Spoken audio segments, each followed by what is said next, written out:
नमस्कार, मैं विशाल। एक बार फिर से आप सभी का स्वागत है। तो भारतीय राजनीति में अगर कोई भी फॉर्मूला अगर सफल हो जाए, चाहे वो गलत ही क्यों ना हो, वो धीरे धीरे लोग उसको आत्मसात कर लेते हैं। जब उसी पार्टी से जुड़ा हुआ नेता हो तो उसको और भी तीव्र गति से आगे बढ़ाता है। अब एक भारतीय राजनीति में यशस्वी जी हैं जो कि किसी की भी मीटिंग करा देते हैं और किसी से भी किसी का सलाह लेना बता देते हैं।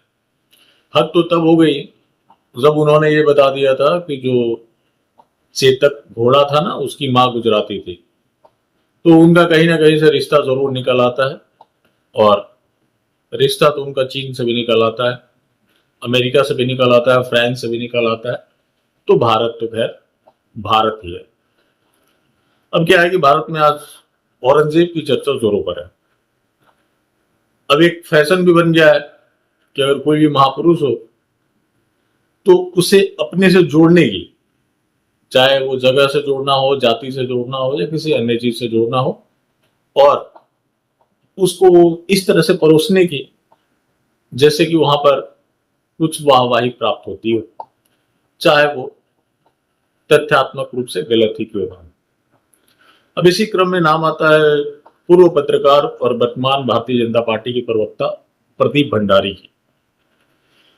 अब प्रदीप भंडारी जो है, उन्होंने एक ट्वीट किया कि मैं जहां से आता हूं वो नगरी मां अहिल्याबाई होलकर जी की इंदौर नगरी है।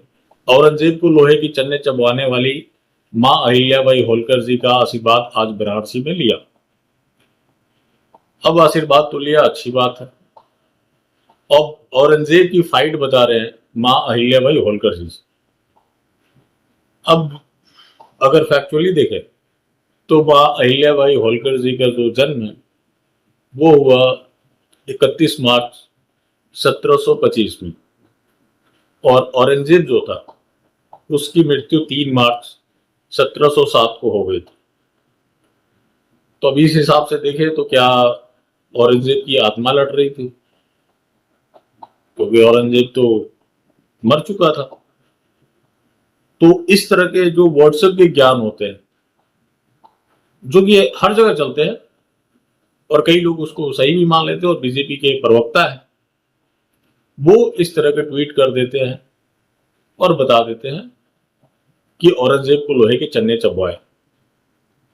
अब पहले ही मर चुका था तो फिर आगे किसी चर्चा की गुंजाइश रह नहीं जाती।